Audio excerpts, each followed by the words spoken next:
Good day, listeners and viewers. Welcome to this edition of the Pure Sex Radio program. We're glad that you're with us.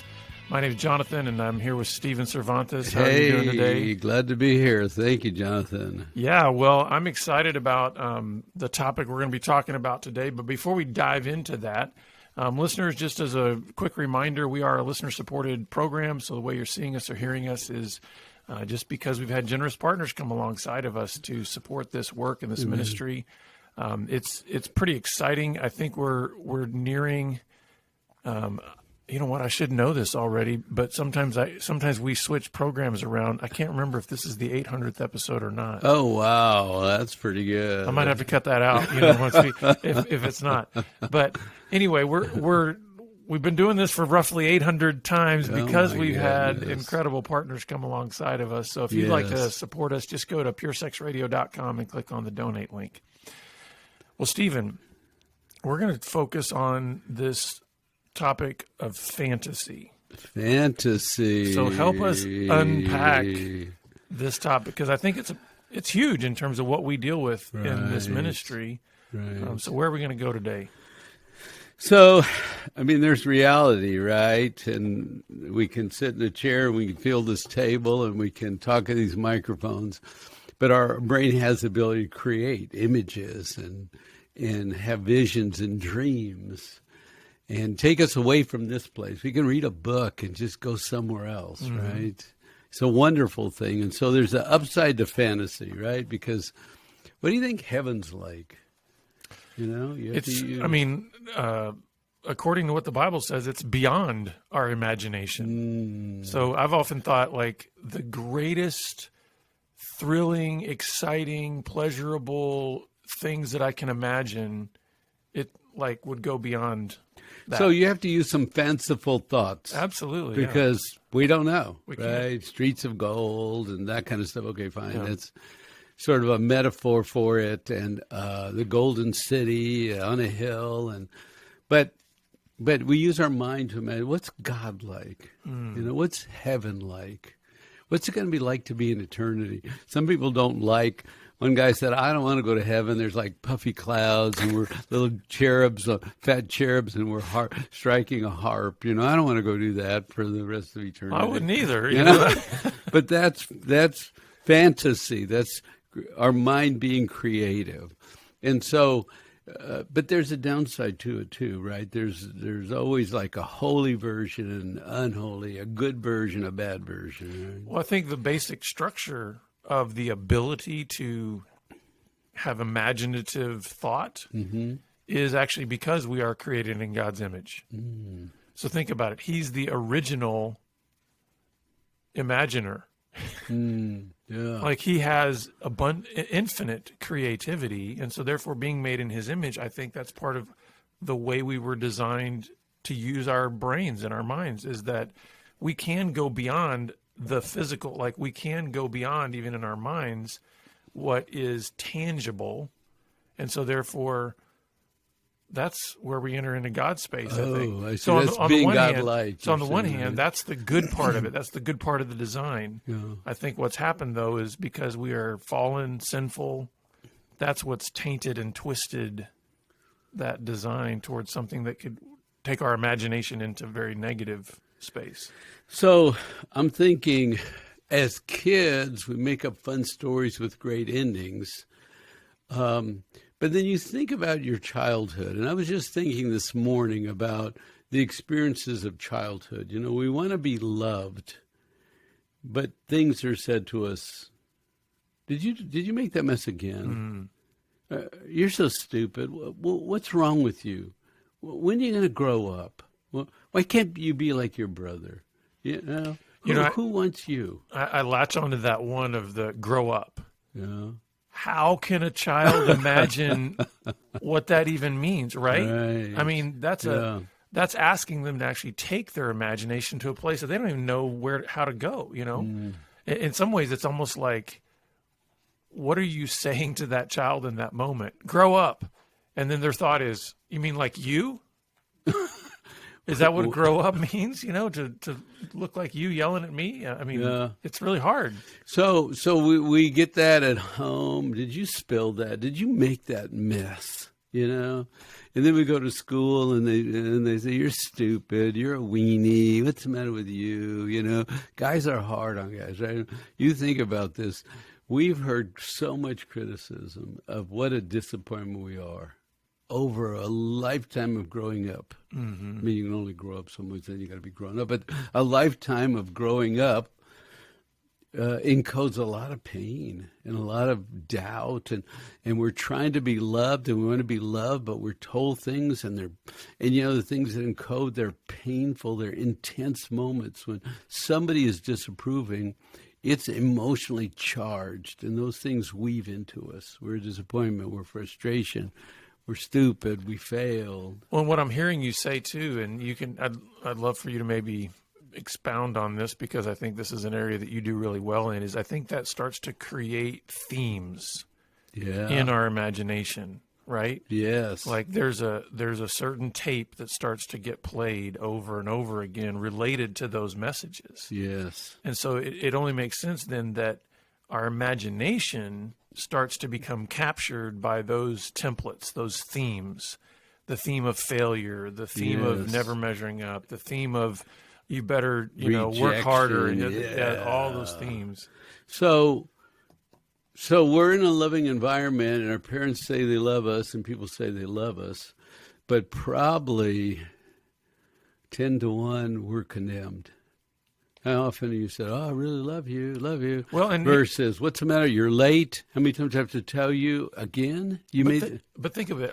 I'm convinced, and I could be wrong here, but in terms of the numbers of people that I've interacted with and talked with, it seems like the vast majority, this is the truth, is that we are almost predisposed because of our broken, sinful condition to gravitate towards the negative messaging more than towards the positive. In other words, I think we gravitate more towards pessimism naturally than optimism.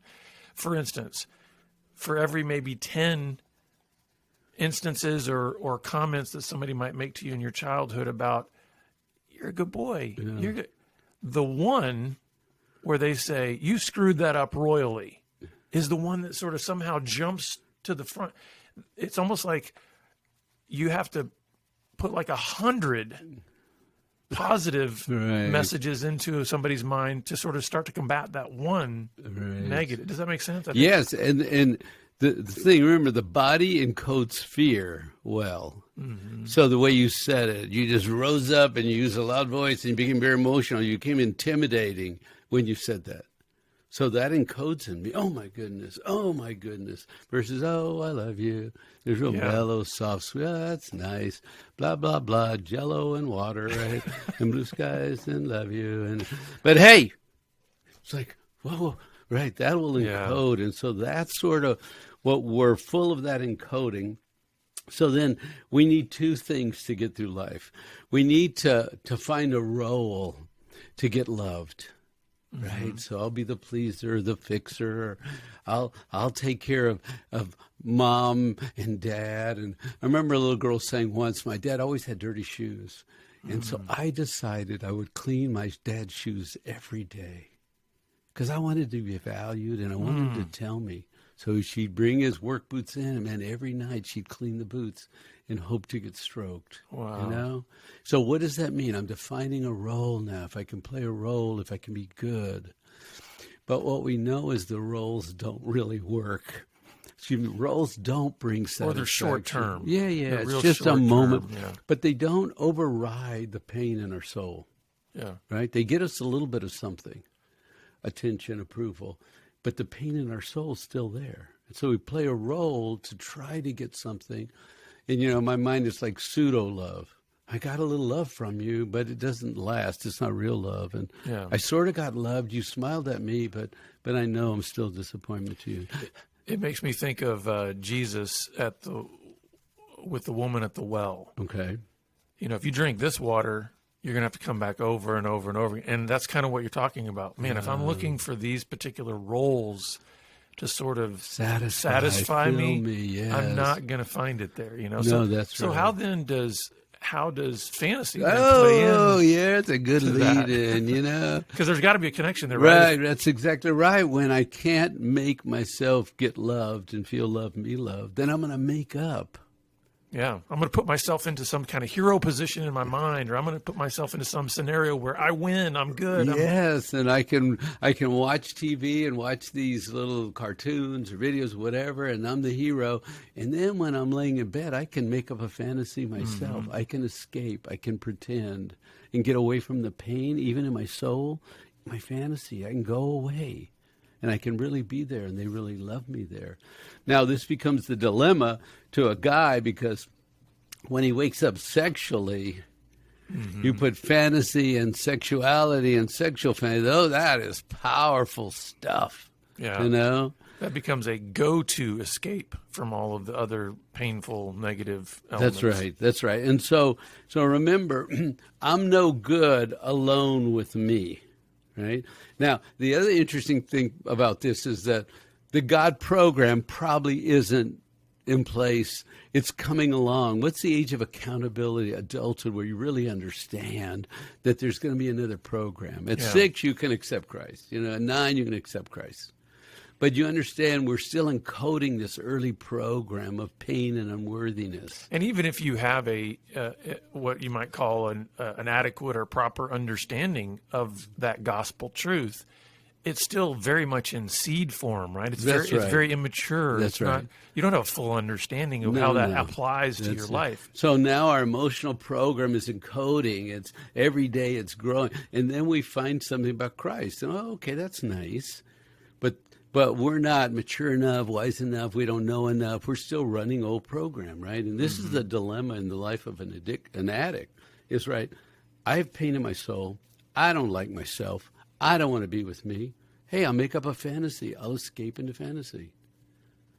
And so now, why is fantasy important? Because is it healthy fantasy, or is it hero, sexual, the best of fantasy that you create and keep in your mind? What's interesting to me, there's a component to some of the negative fantasy that is essentially an idolatry, right?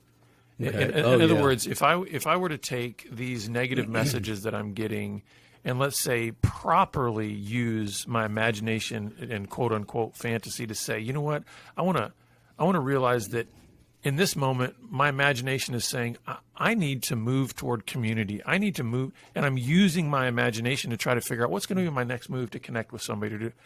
But when I go to the negative place, it's saying, you know what? I want to be my own God. I want to be the God in my story, not just, hey, I want a little bit of reprieve from the negative feelings. Does that make sense? So there's definitely an idolatry component in that negative fantasy. And you bring up a good point, because why do people need to go to group? So they can do real stuff and real work and real insight and real growth and look at things and pull ideas apart and put in healthier thinking with other people versus being alone with your pain and your fears and your doubts and think, what am I going to do with myself? Well, turn the TV on. People have to get away from themselves, right? Put on a lot of noise. I don't want to be quiet with me.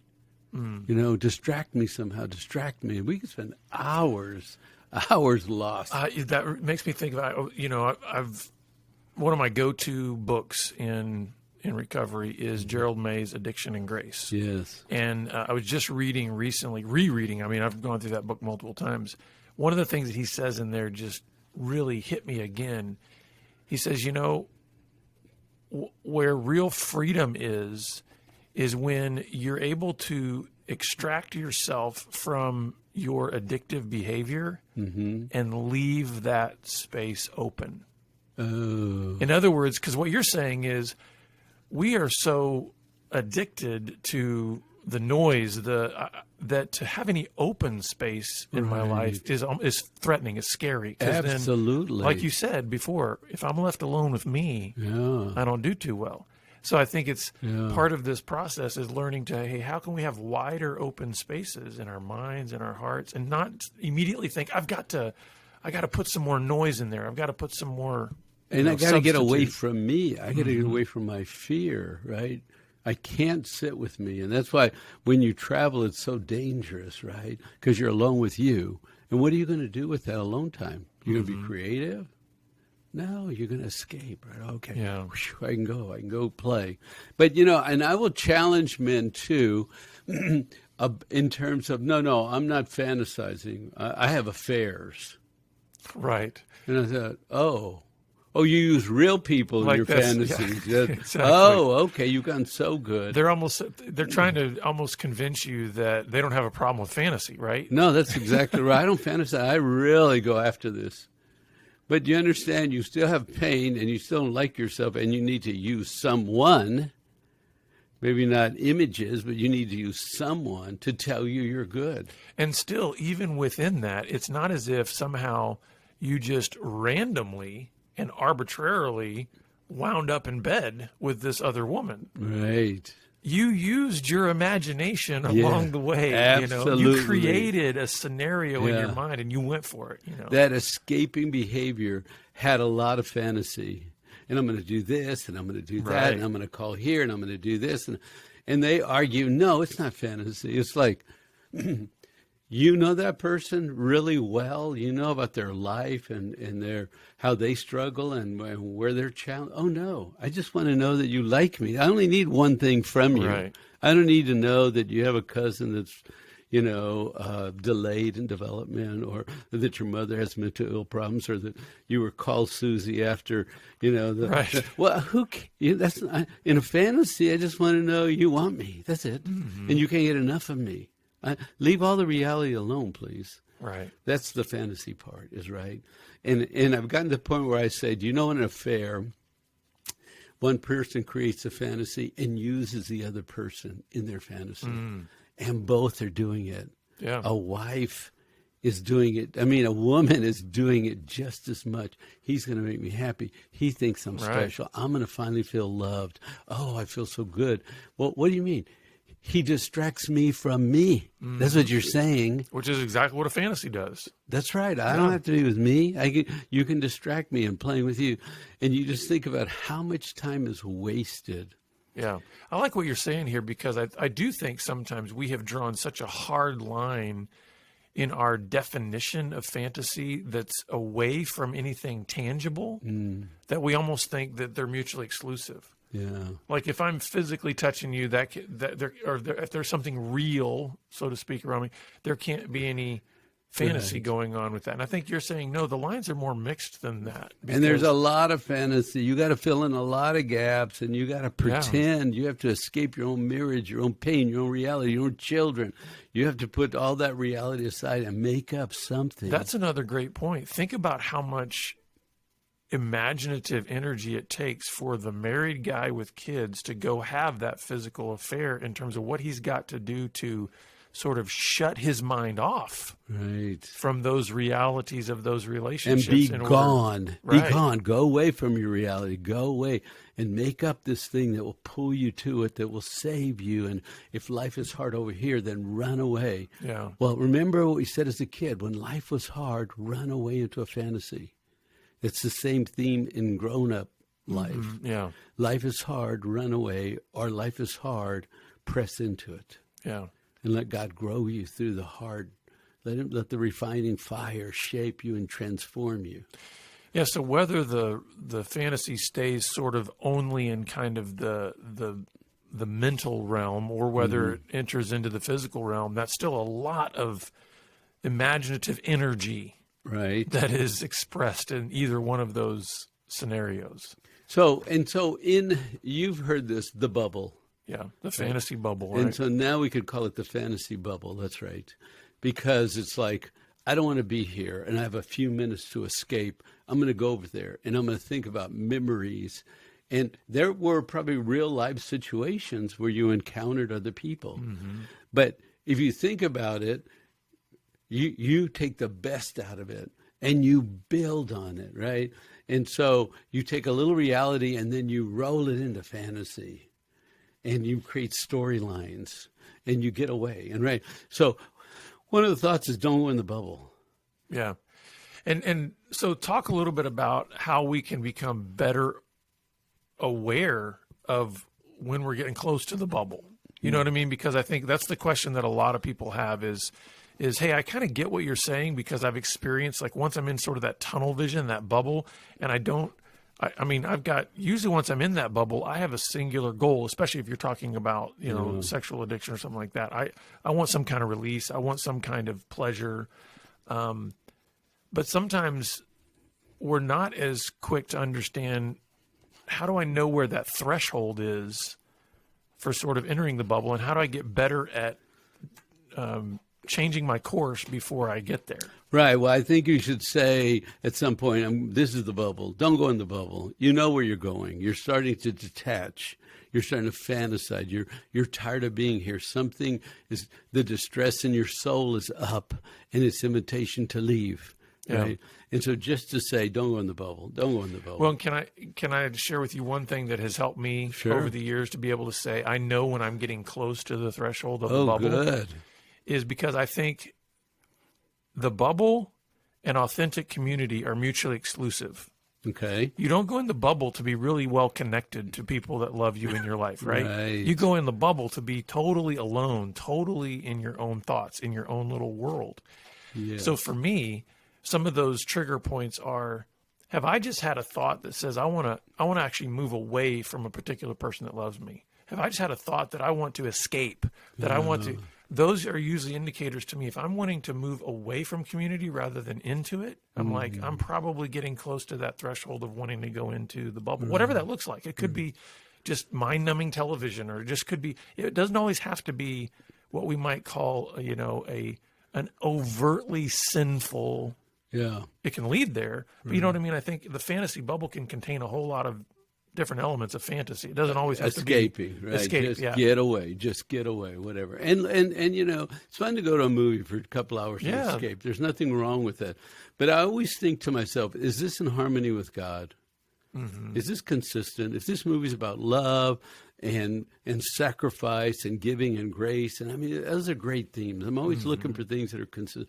Then you see bizarre themes. It's like, okay, it's not consistent with God. Yeah, they're specifically pointed towards darkness and things like that. Right, so you're always looking for literature and movies and things.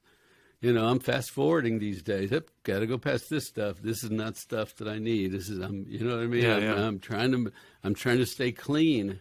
And I don't want a lot of garbage in my head. That's an invitation to go play, escape, better life somewhere else. So the big answer to your question is, what's causing the need to run away? My pain, my numbness, my ignorance of myself. And now I'm stressed and I need relief, the same relief I had as a child, to lay in bed and make up fantasies and pretend my life was something else. I mean, we do that in adulthood too, and it's like you did it a lot in youth. It's easy to do. So it's what you said, real relationships, right? Yeah. Real connections, real honest dialogue, talking to somebody about your fear and your pain and your failure and your rejection, and whether you're wanted or not, and whether life is going the way you want it or not, to make a real connection, to vent out your pain and explore your pain, versus just make it go away. Yeah, you know what? That's another thing that as you're saying that, it makes me think about some of the things that I've learned along the way that have helped to either keep me from going into the bubble or help me get out of the bubble. And it is what we are doing right now, speaking to one another out loud. Yeah. Because think about what happens when you go into the bubble, so to speak. Are you getting more communicative? No. Or less. Right. So sometimes just being able to pick up the phone or go in the other room and just actually speak words out. It doesn't even have. Sometimes it doesn't even have to be deep. Right. Like just say, hey, can we go for a walk? Because I'd like to get outside and we haven't talked in a while, and I'd like to just share some things. It doesn't have to be. It can just be like, I need to get my mind engaged in the moment and be present. So one of the things I do is that I go around the block walking and praying. Yeah. And I just tell God everything on my mind. The door is squeaking. The car's getting older. There's too many weeds in the yard. My wife wants a new this. The money is tight. Whatever's in my mind, I just walk and I dump all my stuff on him. So I get it out of me, so I can hear him. Yeah, that's good. Instead of, don't think that. Okay, talk to God, pray to this, but don't think that. But that popped in. No, popped in, God. Popped in. I'm dumping it right out, because I want to be quiet and still as I finish my walk and see if you have something for me, some beauty, some rest, right? And so we connect and we connect, right? I love what you're saying there, especially about when you said you want to get that out, really in order to clear space to be able to see and hear what God wants you to see and hear, right? So what I'm hearing there is, it's interesting how much our fantasies that pull us more into ourselves, our fantasies that pull our focus more towards ourselves, are actually preventing us from really seeing the beauty and wonder of God's creation in us and through us and around us. And so one of the things that we could look at is maybe one of the ways we could frame this is saying, when you're in the bubble, you're actually missing life, like the way God designed it. Right. Like, tell me how many times on those walks that when you cutting some stuff out that you haven't seen something new, you haven't even seen like the sky differently, beauty, or I see the plants differently. Yeah. I see the beauty of God. And then something I was thinking of last night, I was asking, the answer pops in my head, right? It leaves space for things to happen, for God to work. Yeah, and it's interesting because I think too, then when some of those ideas and some of those kind of things pop into your head, you have more creative energy to give to those things. Absolutely. You're not divided and distracted anymore. And so I think one of the things I don't want any of the listeners to come away from this is thinking that the imaginative ability and process that we have is somehow in itself a negative. Because it's where it gets pointed. It's where it gets focused and directed. So I think what we're saying here is don't get in that bubble that is saying, I'm the center of the universe, everything's about me. Break out and say, like you said, let's talk this stuff out with God, with some other people, and get to a place where then I can really have the full capacity of all this imaginative energy that God's given me. Beautiful, yeah. To really then, use it to the fullness and glory of God. So I want to say one thing, and that was a beautiful ending, but I want to share this. Some people have still pictures that are museums full of escape and fantasy. And some people run videos. They got 2 or 3 storylines. One guy told me once, he said, I have 10 storylines. I don't always want the same one. So I have 10 like full-length movies I made up with people in my past and things I did. And I run this video, and I'm in there, and I'm the hero, and it ends wonderfully. And then I go to sleep. And I have 10. So, think about what's in your little head library and what's your collection. And when you go into that fantasy, do you end up better, or is it just a bad coping skill that's supposed to distract and comfort, but never really fixes? Right, yeah.